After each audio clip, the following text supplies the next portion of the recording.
Hi everyone, welcome back to Shine classes. सभी को good evening, संध्या, शुभ राधे राधे, जय श्री कृष्णा। कैसे हैं आप सब? होपफुली अच्छे होंगे। आइए स्टार्ट करते हैं अपनी इस क्लास की। बज रहे हैं शाम के 4 और यहाँ पर हम क्लास कर रहे हैं।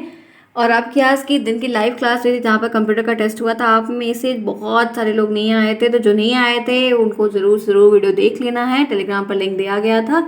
और अभी यहाँ पर हमने करेंगे मैथ की क्लास को। मैंने आपको अतिलघुत्री को कर दिया था स्टार्ट, जो कि एक ही क्लास मैंने दी थी। उसके बाद मुझे आज करना है कंटिन्यू। तो चलिए स्टार्ट करते हैं आज की इस क्लास को। आप जुड़े शानी क्लास साथ, और यहाँ पर हम ढेर सारी बातें करते हैं, मस्ती करते हैं, बहुत कुछ सीखते हैं, पढ़ते हैं। और आप लोग लड़ाई झगड़ा भी करते हैं, तो कोई बात नहीं, सब चलता है पढ़ाई के साथ। लेकिन पढ़ते रहो, अच्छे से रिवीजन करते रहो, जो भी चीज़ें होंगी बताएंगे। और एक बात ये ध्यान रखना है कि आपकी जो नेक्स्ट क्लास है वो 5 बजे होगी और आपके नए चैनल पर होगी, जहाँ पर आपको अच्छे अच्छे क्वेश्चंस की क्लासेस मिलेंगी। तो वो चीज़ें काफ़ी आपके लिए हेल्पफुल रहेगी। तो 5 बजे आपकी नेक्स्ट क्लास रहेगी। बाकी की चीज़ें जैसे भी होगी हम आपको टेलीग्राम पर करेंगे अपडेट। ओके, चलिए, तो ये सब मैंने करवा दिया था। लास्ट टाइम में कितना करवाया था, याद है?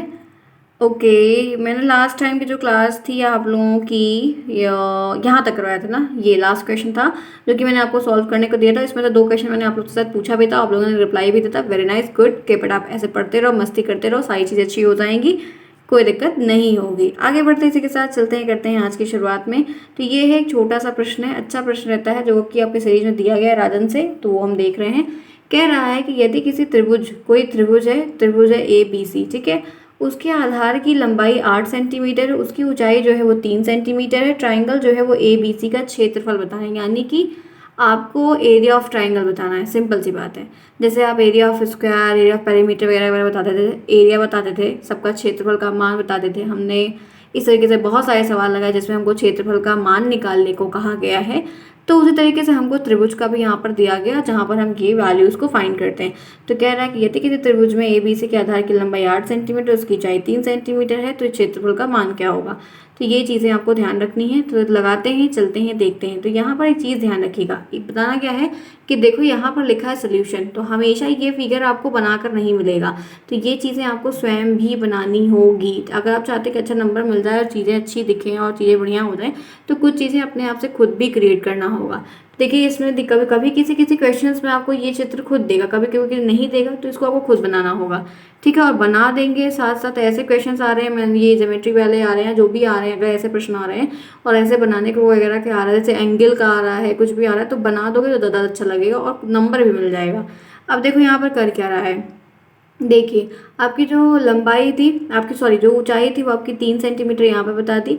आपका ये पूरा ट्राइंगल हो गया और ये आपका 8 सेंटीमीटर इसका बेस हो गया, जो कि यहाँ पर कहा गया था कि आधार जो है वो 8 है। देखिए, आधार के, अच्छा, आधार की लंबाई जो है वो आपकी 8 सेंटीमीटर, ऊंचाई जो है 3 सेंटीमीटर।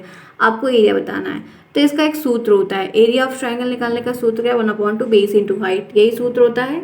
त्रिभुज, यानी कि एक त्रिभुज है ABC, इस ट्राइंगल का, इसका ट्राइंगल का आपको एरिया निकालना है। तो एरिया का जो सूत्र होता है 1/2 बेस इंटू हाइट, ऐसे लिखा जाता है, ठीक है। बेस का मतलब आधार है, हाइट का मतलब ऊंचाई है। तो आपका BC जो है वो बेस है, AD जो है वो आपकी हाइट है। तो BC का मान 8 है, इसका मान 3 है। तो वो यहाँ पर आप इसको सॉल्व करोगे तो ये आपका क्या आ जाएगा, ये कट जाएगा, 3 चौक 12 सेंटीमीटर आपका आंसर निकल के आ जाएगा, जो कि आप लोग भी फटाफट लगा लिए होगे। तो बहुत ईजी सा प्रश्न है और मैं चाहती हूँ कि कुछ इसी तरीके से सवाल आ जाए, तब तो एटलीस्ट जिनको दिक्कत है, जो बच्चों को बहुत दिक्कत है, उनके बच्चों को पासिंग निकल जाए, और जिनको आता है फिर बहुत अच्छी बात है, वो तो सुपर है ही है। आगे बढ़ते इसी के साथ चलते हैं, देखते हैं 18वां क्वेश्चन। चला फटाफट लगाइए, लगाइए लगाइए जरा। देखिए क्या कह रहा है कि समबाहु त्रिभुज की एक भुजा ज्ञात कीजिए जिसका परिमाप 6 सेंटीमीटर है। बहुत अच्छा प्रश्न, लगाइए। आप लोग भी कुछ ट्राई करिए, लगाइए। 18वें का राइट आंसर क्या होगा जरा लगाइए, कॉपी पेन लेकर बैठिए। कह रहा है कि समबाहु त्रिभुज की एक भुजा ज्ञात कीजिए जिसका परिमाप 6 सेंटीमीटर है। तो कैसे लगाएंगे, थोड़ा सा लगाने का प्रयास करिए। प्रैक्टिस मेक्स मैन परफेक्ट, और मैथ में तो यही चलता है। इसलिए बताओ कि क्या होगा, मन से करिए कि क्या होगा। समबाहु त्रिभुज की अगर एक भुजा ज्ञात कीजिए जिसका परिमाप 6 सेंटीमीटर, तो इसका भी सूत्र है, आराम से लगा लो। देखो क्या सूत्र है, ये ध्यान रखना है। समबाहु त्रिभुज का जो परिमाप दिया है वो 6 सेंटीमीटर दिया। समबाहु त्रिभुज की भुजा निकालने के परिमाप बाई 3 करेंगे कैसे। अब ये आपको ध्यान रखना है कि आपको इसके सूत्र पे जाना होगा, तभी आप ये वैल्यू निकाल पाएंगे। तो फ्रेंड्स यहाँ तक क्लियर है। सुनो, अब एक बात ध्यान रखना, अगर क्षेत्रफल बोले कि समबाहु त्रिभुज का क्षेत्रफल निकालो, तब उसका सूत्र क्या होता है, 3/4 A²। ध्यान रखना, नहीं पता है तो। और ए जो होता है वो भुजा होती है, तो लेकिन हमें यहाँ पे परिमाप बताना है। तो समबाहु त्रिभुज के परिमाप का सूत्र होता है लिख लीजिए अगर आप लोगों को नहीं पता है तो। क्या 3a होता है, ठीक है, क्या होता है, समबाहु त्रिभुज का 3a होता है। तो यहाँ पर हमको भुजा नहीं बताइए, हमको क्या बताया है, हमको परिमाप बताया है। हमको क्या निकालना है, भुजा निकालनी, तो हम आराम से निकाल लेंगे। तो हम लिखेंगे भुजा बराबर परिमाप बाई 3। तो भुजा ये है, 3 से आप इसको कर दोगे भाग, 2 सेंटीमीटर आ जाएगा। ध्यान रखना मैं सूत्र फिर ले देती हूँ और दोनों लिख देती हूँ। अगर आपको क्षेत्रफल निकालना है, समबाहु त्रिभुज का क्षेत्रफल, तब आप लिखोगे √3/4 a का स्क्वायर, ठीक है। और अगर आपको परिमाप निकालना है, ठीक, परिमाप अगर निकालना है तो इसका सूत्र होता है 3a, लेकिन हमको परिमाप दिया, हमें भुजा निकालनी, तो हम इसका क्रॉस मल्टीप्लिकेशन करेंगे तो भुजा बराबर परिमाप बाई 3, तो यहाँ पर 2 सेंटीमीटर आपका आंसर निकल कर आ जाएगा। यहाँ तक क्लियर। आगे बढ़ते हैं, इसी के साथ देखते हैं 19 क्वेश्चन क्या कह रहा है कि 6 सेंटीमीटर लंबी और 3 मीटर चौड़ी आयताकार की क्यारी है, वो क्यारी है पार्क वाली, ठीक है, का परिमाप बताना है, ठीक है। आराम से निकाल लेंगे, पेरीमीटर इसमें भी बताना है। तो देखो इसमें भी चित्र बना के, इसमें भी चाहो तो चित्र बना दो आराम से, बहुत अच्छी बात है, नंबर मिल जाएगा अच्छा खासा। और दूसरा यहाँ पर आप देख सकते हो कि 6 सेंटीमीटर लंबी, 3 मीटर चौड़ी क्यारी का परिमाप बताना है। तो इसका भी देखिए फिगर नहीं बना था, ये फिगर खुद बनाया गया आंसर में।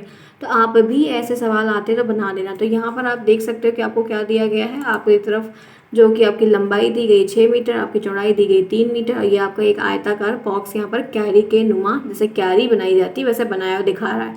अब परिमाप बताना है, तो क्या सूत्र याद है, सूत्र याद है, आयत का परिमाप बराबर याद है कि भूल गए, भूलना नहीं है। इसको एक पेज में लिख के कहीं रख लीजिए, जो डेली देख लीजिए, 1-2 बार डेली देख लीजिए। तो ये सूत्र यहाँ पर आपको पता होना चाहिए कि हम लेकर कैसे सॉल्व करेंगे। आयताकार क्यारी का परिमाप चारों भुजाओं की लंबाई का योग, यानी कि 2 × L+P। एल कितना है 6, चौड़ाई कितनी है 3, तो ये हो जाएगा 18 मीटर। कितना हो जाएगा 18 मीटर। आई होप सो आप फटाफट सभी लोग लगा लेंगे, इसमें कुछ बताने लायक नहीं है, बेसिक है, लेकिन रिव्यू देख लेंगे पूरा। आइए नेक्स्ट।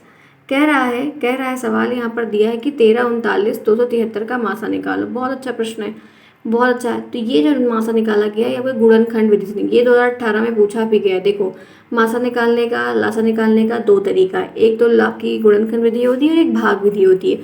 तो भाग विधि से भी लगाओगे तब भी यही आंसर निकल के आएगा, गुणन की विधि से लगाओगे तब भी यही है आंसर। अगर दोनों में अलग अलग आ रहा है तो इसका मतलब आप गलत लगा रहे हो, ठीक। अब देखो क्या कह रहा है कि 13, 39 और 273 का मासा है। आप अगर चाहो तो वैसे भी लगा लो, 13 में आप इसमें भाग दो, जितना आए उससे इसमें भाग दो, और नहीं तो आप ऐसे लगा दो, 13 का नम 13 हो गया, 39, 13 तिया 39 होता है, और 73 273, 13 तिया 39 और 39 × 7 यानी कि 273।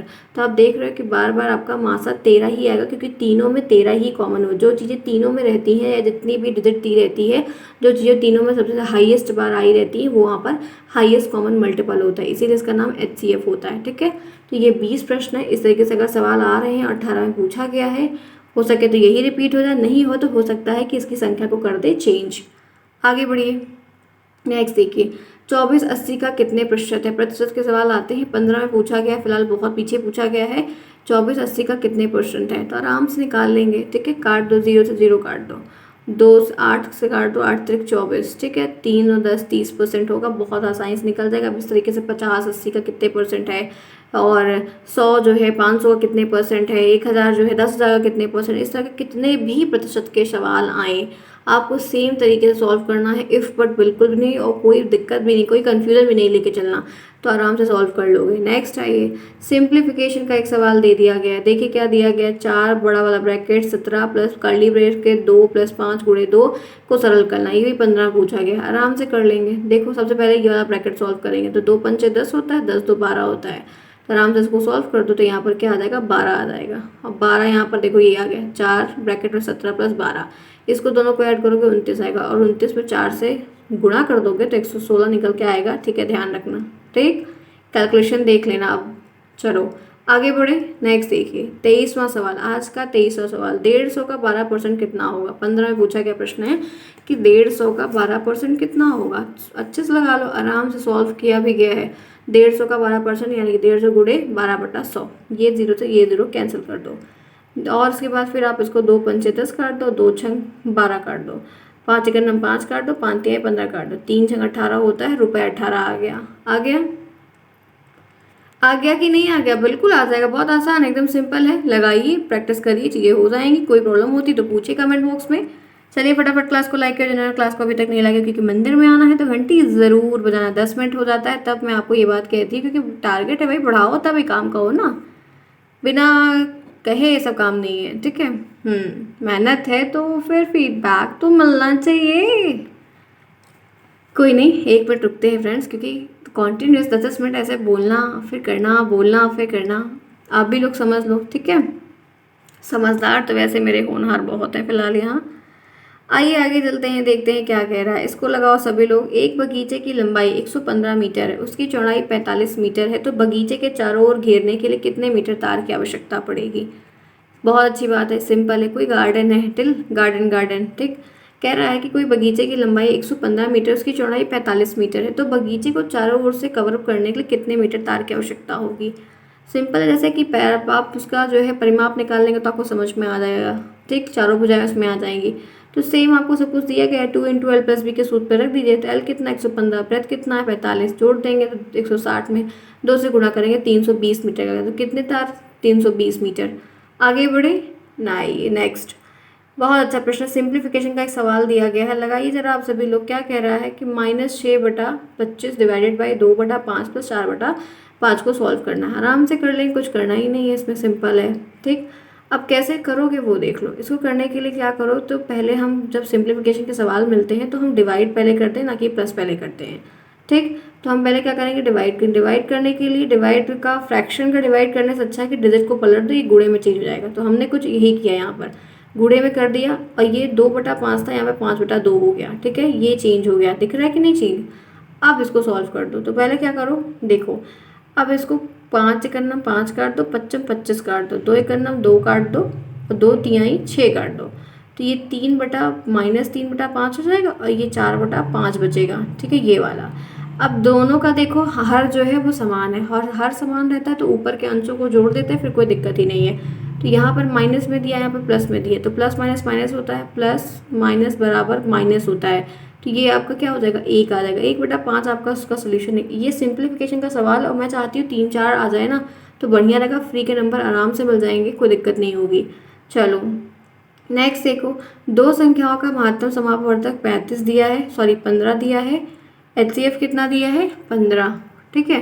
गुणनफल दिया है 900, आपको लघुत्तम समापवर्तक बताना है। अच्छा प्रश्न है ये भी, उसी सूत्र पे है जैसा कि हम लगाया करते थे और हमें आता था। पहले क्या हुआ करता था, जो सवाल इससे पहले पूछे जा रहे थे उसमें हमको LCM HCF दिया रहता था, एक संख्या दी रहती थी, एक नहीं दी रहती थी। इसमें थोड़ा सा पलट दिया है, आपको एक संख्या दे दी है, दोनों संख्या का आपको मासा दे दिया है और गुणनफल भी दे दिया है, लेकिन आपको जो है आपको लासा नहीं पता है। अब क्या करो, 15 पूछा गया, तो लघुत्तम समापवर्तक बराबर दोनों संख्या गुणनफल बराबर डिवाइडेड बाई महत्तम समापवर्तक। 900 में 15 से भाग दे दो तो 15×4 90 होता है, 60 आपका यहाँ पर आंसर निकल जाएगा।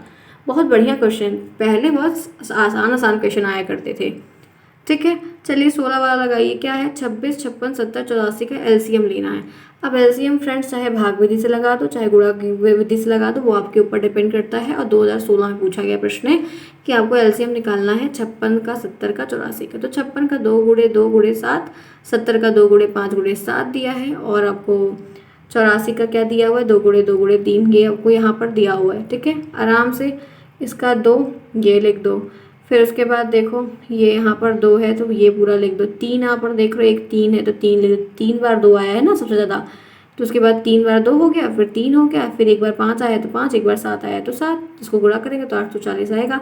यानी कि 56, 70 और 84 का जो LCM निकल के आया वो आपको 840 आया। कितना आया, 840 आया। आगे बढ़िए, नेक्स्ट देखिए, 54 के समापवर्तक बताइए। अब सॉरी 54 के अपवर्तक बताइए। तो अपवर्तक में आपको मैंने हमेशा बताया कि जो उसकी हाईएस्ट वैल्यू वो खुद होगी, उससे ज़्यादा कभी हो नहीं सकती। तो इसका गुणनखंड बता, तो जिससे जिससे 54 कटेगा लास्ट इसका 54 ही होना चाहिए, तो काट दो। तो 1 से कटेगा, 2 से कटेगा, 3 से कटेगा, 6 से, 9 से, 15 से, 18, जिससे जिससे कटता वही उसकी गुणनखंड वहाँ पर लिख दो। आगे बढ़ो, 30 के अभाज्य गुणनखंड बताइए। 30 के अभाज्य, ऐसे गुणनखंड में इसको तोड़ के बताना है जो कि अभाज्य हो। तो अभाज्य संख्या में 1 3 5 4 1 3 5 7 9 ऐसे आते हैं, तो आप देख सकते हो कि 2 से भी कटेगा, 2 3 5, तो 6 6 5 30, तो इसके अभाज्य गुणनखंड आराम से निकल जाएंगे। बढ़िया तो है, इजी प्रश्न है, बढ़िया क्वेश्चन भी है। आगे आइए, गुणनखंड विधि से 120 और 300 का मासा निकालना है। गुणनखंड विधि को लगाना है और उससे आपको 120 और 300 का मासा निकालना है। तो 120 को भी पहले गुणनखंड विधि से सॉल्व करो, फिर 300 को सॉल्व करो। तो जब हम 120 को सॉल्व करेंगे तो कुछ हम इसको 12 गुणे 20 कर सकते हैं, 10 कर सकते हैं। 3 को हम 3 गुणे 100 कर सकते हैं। तोड़ दो, 2 गुणे 2 गुणे 3 गुणे 2 गुणे 5, 3 गुणे 10 2 गुणे 10। तो ये आपका सॉल्व करके जब आप इसको निकालोगे तो देखो 3 एक बार आया तो 3 एक बार ले लो, ठीक है। उसके बाद 2 2 बार, 2 यहाँ पर आपका नहीं, ये सॉल्व किए, इसको भी तोड़ दिया है ये। तो ये यहाँ पर आपको 300 को तोड़े हैं तो ये 3 गुणे 2 गुणे 5 गुणे 2 गुणे 5 किए हैं। अब देखो, अब इस वाले पद में और इस वाले पद में, तो यहाँ पर आप देख रहे हैं कि ये 2 बार, यहाँ पर 2 बार ले लो। उभयनिष्ठ पेयर को लेंगे हम ना, मासा हमको निकालना है, ठीक, वो ले लिए हैं। उसके बाद 3 ले लिए हैं, फिर आपका 5 ले लिए, तो यहाँ पर राइट आंसर 60 निकल गया। लेकिन एक बात ध्यान रखिए, जब भी कभी ऐसा सवाल सॉल्व करो और ये लिखा रहे कि गुणनखंड विधि से करो, तभी गुणनखंड में आना, नहीं तो हमेशा भाग विधि से लगाना। ये सब बहुत आसान टॉपिक है, इजी है और पहले चैप्टर से भी है। नेक्स्ट आइए, 5/6 व 2/3 में कितना अंतर है? आराम से निकल जाएगा, कोई है ही नहीं अंतर, ठीक, बेसिक है। कैसे लगाओगे? इधर लगाओ कि 5/6 और 2/3 में कितना अंतर है। तो सबसे पहले इसके लिए क्या करना आपको, देखो आपको इन्होंने क्या किया है, इन्होंने 2 से ऊपर भी गुणा कर दिया, 2 से नीचे भी कर दिया सेम पदों में। तो कितना अंतर है आपको इसके लिए सॉल्व करने के लिए ना, इन दोनों का ले लो एलसीएम, ठीक है।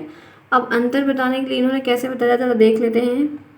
इन्होंने क्या सॉल्व किया, मैंने तो देखा भी नहीं क्योंकि मुझे क्लास करनी थी। हर समान भिन्न वाली हरों के लिए भिन्नों के अंशों का अंतर कर दिया है, भिन्नों का हर कर दिया है, ठीक है। हाँ, ये जो जैसे किस लगाए फिलहाल 1/6 का अंतर है, इनका भी गलत नहीं है। इन्होंने सेम ही, देखो इनका सुन लेते हैं। इन्होंने सेम तरीके से यहाँ पर देख कितना अंतर, अंतर का मतलब माइनस होता है, ये जानते हैं। इन्होंने 2/2 से 2 ऊपर 2 नीचे से गुणा कर दिया, तो गुणा जब किया तो ये 4 हो गया, ये 6 हो गया, ठीक, सिंपल तरीके से। उसके बाद सूत्र लगा कि समान हर वाली भिन्नों का योग होता है। तो हम ये यहाँ पर आप देख सकते हो कि 6 हो गया, भिन्नों के अंशों का अंतर और भिन्नों का हर। इसी तरीके से इन्होंने क्या किया, 4/5, 4 में से 5 में से 4 को माइनस किया, ये 6 आ के 1/6 आया।